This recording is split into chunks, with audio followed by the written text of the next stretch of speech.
तो भाई कल प्रयागराज में गजब कांड हुआ। एक कपल गया नैनी ब्रिज से छलांग लगाने कूदने, है ना। Hello everyone, good morning, welcome to the new vlog. Good morning तो नहीं कह सकते, गुड आफ्टरनून। जय जगन्नाथ। तो आज से जगन्नाथ जी की यात्रा शुरू हो रही है। तो भाई कलयुग के राजा हैं वो, और मेरी भी बड़ी विश है कि कभी अगर वो बुलाएंगे तो मैं भी जाऊंगा दर्शन करने। बाकी कल रात में आया था भाई हॉस्पिटल से, बहुत ज़्यादा थका हुआ था, सो गया। बच्चे भी साथ में ही सो गए। श्रियान कब सो गया मेरे बगल में मुझे भी नहीं पता, है ना। आज फिलहाल मैं आया हूँ टेरेस पे, क्योंकि मौसम कुछ थोड़ा सा मतलब धूप कम हुई है और थोड़ा सा बदरी बदरी जैसा है आज।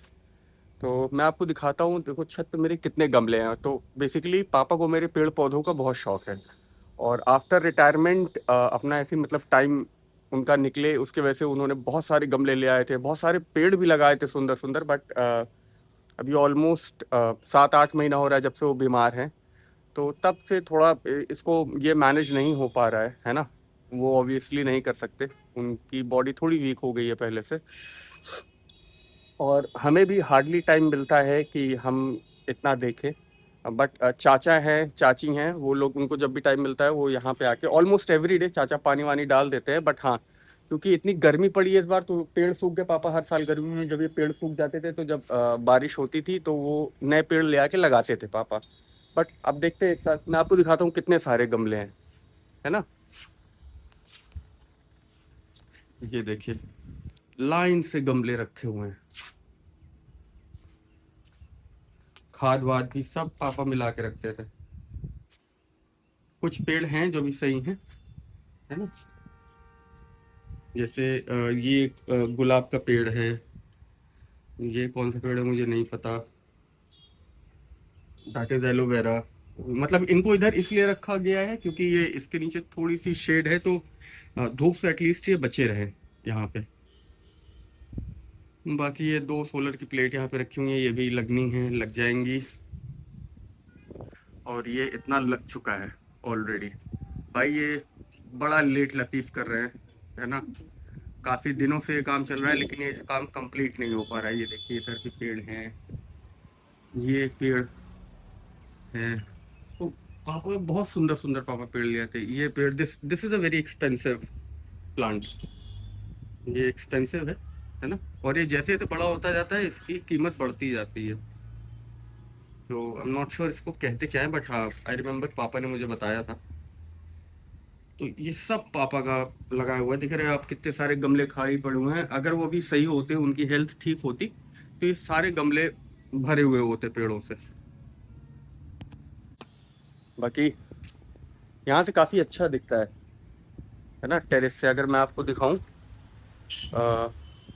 ये देखिए टेरेस के सामने से, ये सामने वो इतनी बड़ी ज़मीन है, यहाँ इसमें खेती भी होती है। अगर आपको मैं ऐसे दिखाऊं तो वो देखिए, वहाँ पे खेती भी हो रखी है वहाँ पे।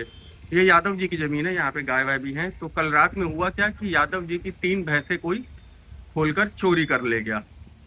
मतलब बेसिकली उन्होंने किया क्या कि वहां से उन्होंने भैंसे खोली है, आई बिलीव वहां से वो लोग निकाल के और यहाँ गाड़ी में भर के, यहाँ की उनकी गाड़ी खड़ी रही होगी इस जगह पे, तो यहाँ से वो लोग भर के 3 भैंसे चोरी करके ले गए। अब क्योंकि मेरे घर में सीसीटीवी लगा हुआ है, रोड कैप्चर होती है, मैंने भी देखने की कोशिश की, बट यार मुझे कोई गाड़ी दिख नहीं रही है जो यहाँ खड़ी हो या फिर इधर से निकली हो।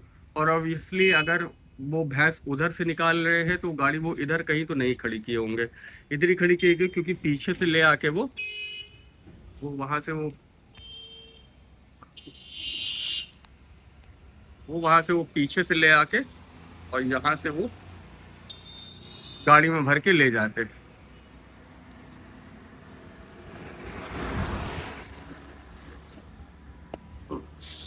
चोट लग गई भाई, ये देखो ये लोहा लगा हुआ है, इसी से लग गई। भाई मतलब बताओ, भैंसे भी सुरक्षित नहीं है। अब सपा की सरकार होती तो पुलिस वुलिस लगा दी जाती भैंस ढूंढने के लिए, समझ रहे हो? समझ रहे हो आप? लेकिन अब क्या है, अब तो पुलिस भी नहीं लग सकती भाई। है ना। और दूसरी चीज मैं आपसे एक चीज शेयर करना चाहता जो मुझे लग रहा है ना, पता नहीं ये कितना सच होगा नहीं होगा भाई। I believe Sonam Wangchuk is going to be the next Anna Hazare of Jantar Mantar, है ना। अगर इनको कुछ सक्सेस मिलता भी है तो Sonam Wangchuk is going to be sideline. जैसे अन्ना हजारे ने खुद को साइडलाइन कर लिया था, उन्होंने तो खुद को ही कर लिया था बिकॉज ही न्यू कि क्या चल रहा है आपकी सरकार में। And I am not a political person, मतलब मुझे इतना तो ज्ञान नहीं है सबके बारे में, बट हाँ ऐसा इंट्यूशन है मेरा, ऐसी फीलिंग आ रही है मुझे कि Sonam Wangchuk is going to be the next Anna Hazare of this movement. But let's see, देखते हैं भाई कौन सही है कौन गलत है, किसके पीछे क्या फोर्सेस है, कौन क्या करवा रहा है। बिकॉज इस मूवमेंट में बहुत से ऐसे लोग भी आए हैं who have said कि Kashmir is not an integral part of India, या फिर वो ऐसे मूवमेंट से जुड़े रहे हैं हमेशा which is somehow anti national. I am not calling them anti national, but हाँ उनके मूवमेंट, उनका नैरेटिव जो है वो एक ऐसा मैसेज पहुंचाता है लोगों में, है ना। तो मेरा तो यही मैसेज रहेगा सोनम वांगचुक सर को कि अगर आपका मोटिव सही है ना, you are following the right path, so please avoid inviting such people to your movement, है ना। उससे एक बहुत नेगेटिव इम्पैक्ट ही होगा, कोई बहुत पॉजिटिव इम्पैक्ट तो नहीं होने वाला है। अब बाकी देखते हैं भाई, ये सब बहुत बड़ा खेल है, हमारे और आपके सोच से कहीं ज़्यादा परे है। अब मुझे तो ये नहीं समझ में आ रहा कि इतना बड़ा मूवमेंट है, इतने दिन से चल रहा है, इतनी सारी कैंपेन्स हो रही हैं, पैसा कहाँ से आ रहा है भाई तुम्हारे पास, है ना। तुम तो मूवमेंट में ही पड़े हुए हो, कुछ काम तो कर नहीं रहे हो, और इतने भले मनुष्य तो लग नहीं रहे हो कि देश की सेवा के लिए अभी तक तो बाहर पड़े हुए थे। देश की सेवा अगर करनी होती तो देश में रह के करते, है ना। अभी तक भी बाहर पड़े हुए थे, तो इतने भले मानुष भी मुझे नहीं लगते हो कि अपना पूरा पैसा तुम वहाँ पे इन्वेस्ट कर रहे हो। ये जो भी हैं भाई सब अपनी अपनी राजनीति चमकाने में लगे हुए हैं, किसी ना किसी को। अब आपकी इतनी चल नहीं रही है ना। दिल्ली से वो हार चुके हैं, पंजाब भी पता नहीं नेक्स्ट टाइम उनके पास बचेगा कि नहीं बचेगा। तो I have a very strong feeling कि उनका भी इसके पीछे कोई ना कोई रोल हो सकता है ना। अब बाकी देखते हैं क्या है यार। जैसा कि मैंने कहा हमारे और आपके सोच से काफ़ी ज़्यादा परे है ये सारी चीज़ें, मतलब हम सोच भी नहीं सकते कि किस लेवल पे ये क्या चलता है। चलिए फिर मिलते हैं आगे, देखते हैं। अभी तो खाना वाना मैंने खा लिया है। अ, अभी बज रहे हैं दिन के 3 बज रहे हैं, अगर नींद आएगी तो सोऊंगा। अभी कल का व्लॉग भी मुझे पोस्ट करना है, एडिटिंग वगैरह कंप्लीट हो चुकी है, बस मुझे उसको पोस्ट करना था, वो मैं पोस्ट कर दूंगा। वो शाम को 5 बजे आ जाएगा। कोशिश मेरी यही रहती है कि मेरा व्लॉग शाम को 5 बजे 6 बजे हर दिन आ जाए। बस एक ही दिन वो मिस हो गया यार, वो आपको पता है कि क्या ही मेरे से हो गया था। चलिए फिर मिलते हैं आप लोगों से, ठीक है। तो भाई खाना वाना खा के मैं सो गया था, और उठा फिर ऑफिस लॉग इन किया, शाम की आरती वारती की। और यार अभी बैठा ही था मैच देखने और कोहली आउट हो गया। मुझे लगा था सैकड़ा मारेगा, बट नहीं भाई यार, रोहित भी नहीं चला। रोहित भी अराउंड मेरे ख्याल से 26 रन बना के आउट हो गया। कोहली खैर बढ़िया खेल रहा था, मतलब मेरे ख्याल से 66 बॉल्स पे उसने 65 बनाए, लेकिन मैं एक्सपेक्ट कर रहा था कि आज 100 आएगा कोहली का, लेकिन नहीं आया यार। मैं भी ऑफिस कर रहा हूँ, 5 मिनट के लिए भाई पापा के कमरे में मैं गया था, ठीक है, कि देखते हैं क्या चल रहा है क्या नहीं चल रहा है। और कोहली आउट हो गया, और पापा मुझे बड़ी बेकार नज़रों से देख रहे थे कि कहाँ से आ गया ये। अब क्या कर सकते हैं भाई, मैंने थोड़ी ना आउट किया है, मैंने थोड़ी ना आउट करवाया है।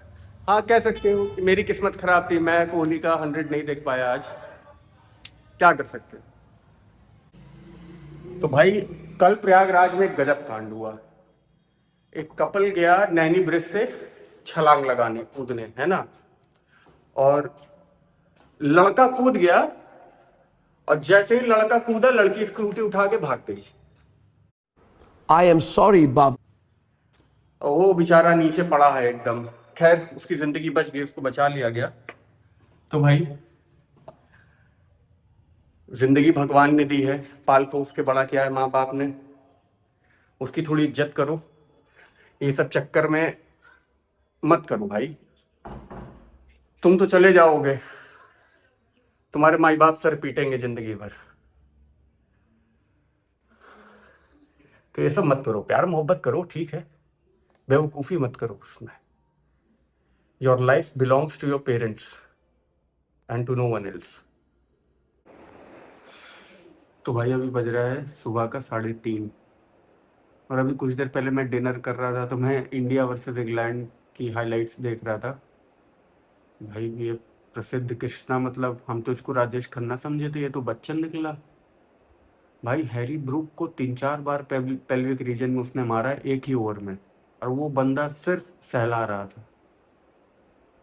मतलब पहली बार मुझे इस बॉलर की बॉलिंग में थोड़ा धार दिखी। पहले वनडे में भी इसने अच्छी बॉलिंग की थी, बट हमेशा मैंने इसको सिर्फ मार खाते हुए देखा था। बट अभी लग रहा है कि हाँ थोड़ा इम्प्रूवमेंट हुआ है इसकी बॉलिंग में। बाकी बुमराह तो बुमराह ही है। दो हम मैच हार गए, बट हाँ इंडिया की बॉलिंग लाइनअप, मतलब ये दो बॉलर शुरू के जो 7-8 ओवर इन दोनों ने डाले हैं, बेहतरीन थे आज के। बाकी आज का ब्लॉग यहीं ख़त्म करते हैं, है ना। मैं कल का भी थोड़ा थका हुआ था, तो आज मतलब दिन में तो मैं मोस्टली रेस्ट ही कर रहा था, और शाम में ऑफिस थोड़ा हाई प्रायोरिटी काम आ गए थे, तो कुछ मैं रिकॉर्ड कर नहीं पाया। बाकी मिलेंगे कल के नए व्लॉग में फिर से। तब तक आप सब अपना ख्याल रखिए, खुश रहिए, भगवान पे विश्वास रखिए, जो होगा अच्छा होगा। Bye bye, take care, good night.